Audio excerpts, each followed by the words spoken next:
Hello, and thank you for joining us for Health Matters. I'm Skip Lee, your host, and we have a great show planned for us today.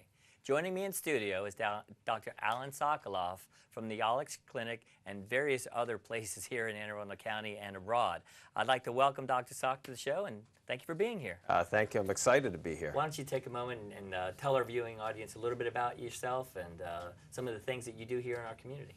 Well, by profession, I'm a chiropractor at the Yolix Clinic in Glen Burnie, and I have the chance every day, or pretty close to it, 6 days a week, to work with patients of all ages, helping with a lot of different various musculoskeletal injuries or complaints or concerns. But outside of the office, I also have the opportunity and am privileged or honored to work with such teams like the Baltimore Ravens.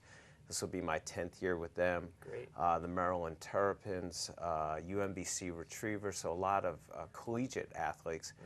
And I've also had the opportunity to work with professional baseball teams such as the Washington Nationals, as well as done some really neat things with the USOC, or the United States Olympic Committee, in their sports medicine program too. So I kind of call them all healthy distractions, bringing it all back here at home to Anne Arundel County. Well, I bet your wealth of experiences have provided a great foundation for the things that you do here in the county for the residents and for the athletes in our community. Yeah, well, recently, and actually over the past few years, I've kind of increased that. I went to a class years ago in New Jersey based on the Little League law, and what that was somebody in New Jersey unfortunately was hurt.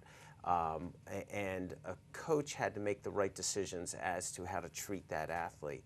Well, since then, Rutgers University started a whole program that really expanded, and it's mandatory in the state for coaches to take classes in sports psychology, some of the legal aspects of coaching, and more importantly, injury prevention, recognition, and then treatment. Awesome. So I had the opportunity to meet and talk with some of the people within the county, and now I get to share that information at some of the coaching clinics here, whereas before, there were times during the year I would go to different leagues around the county and try and teach them all these different things, and now I have the opportunity to get together with a large number of coaches, share the information I get from up above, like the big boys, and then so that they can help the kids that they work with. Well, I think that's a perfect segue into the topic of our show here today. We're going to talk about rec league coaching and some of the aspects of high school coaching. Now, we're not here to advocate a particular skill development or practice routine. We're going to talk about the fundamentals of what makes a quality coaching experience and a quality practice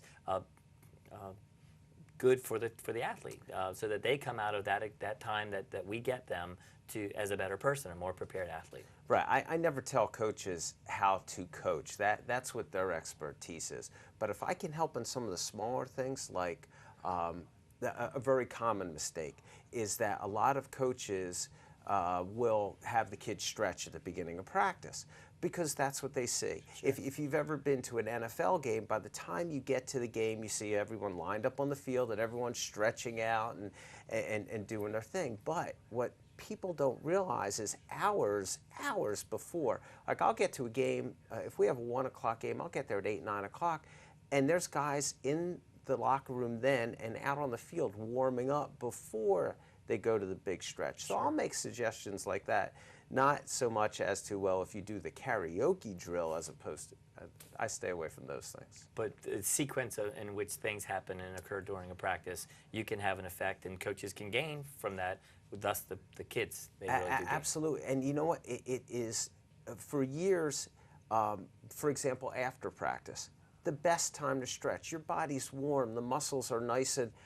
they'll be more pliable, your body's more functional. If you want to gain flexibility, that's the best time to stretch, is after practice. And it's really neat to see that happening at a professional level now too, instead of like, okay, practice is over and one runs off the field. Sure.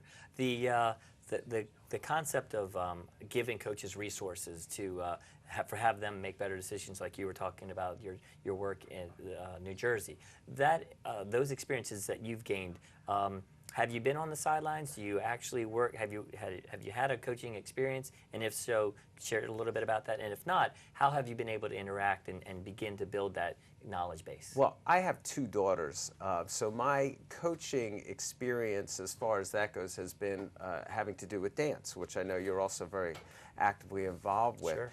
So I've had a great effect there in trying to change some of the mindset of what parents do for their kids, because where do we as parents learn it from? We learned it from our parents. Well, and guess what? You know, as knowledgeable as our parents are, there are some things where they maybe miss the boat, like something as simple as using heat versus ice, what to use and when. And that old plug-in heating pad is not the answer for a sore muscle anymore.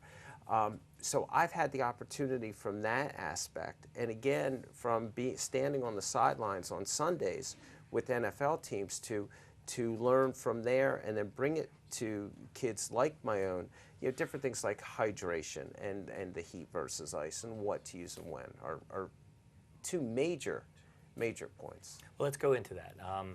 I recall very vividly as a youth football player, at one point being water was withheld, wasn't able to drink water, and then at one point I remember tablespoons of salt being put into my water, and then kind of balanced out when by the time I got to high school, maybe a little bit more knowledgeable at that level, maybe the philosophy changed. But let's talk about hydration. What is important for hydration? We as athletes, we as people are chronically dehydrated. I think the number's like 65 to 75% of Americans are dehydrated. Wow. Okay, so that's Americans. Those aren't kids that are involved in games and practices. And whoever invented this thing called tournaments, where now you're playing a game after another, and oh, by the way, you're coming back tomorrow to do the same thing.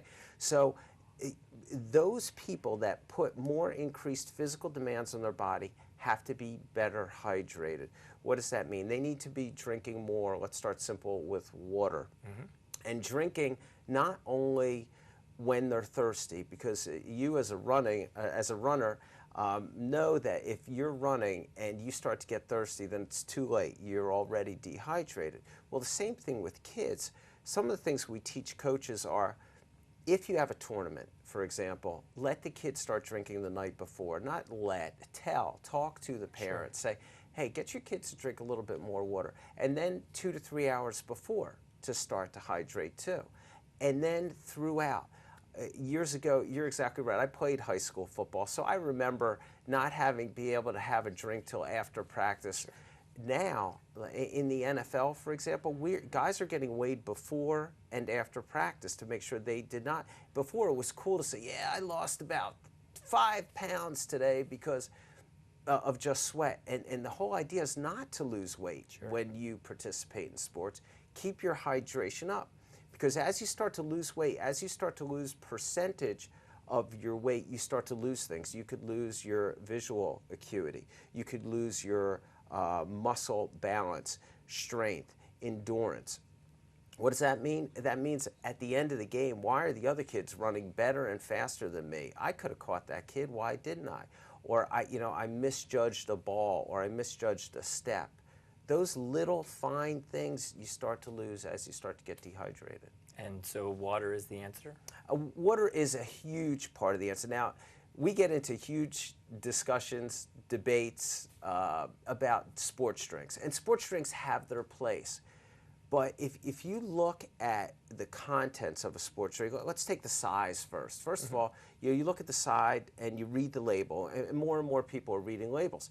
But one of the things they don't look at is serving size. Now, some of these bottles of sports drinks, the serving size is like for 2 or 3, and yet it only lists what it is if it was per serving. Now, you know, if I handed you a bottle of something, I could drink it. I would not have a problem, and I'd probably still be thirsty.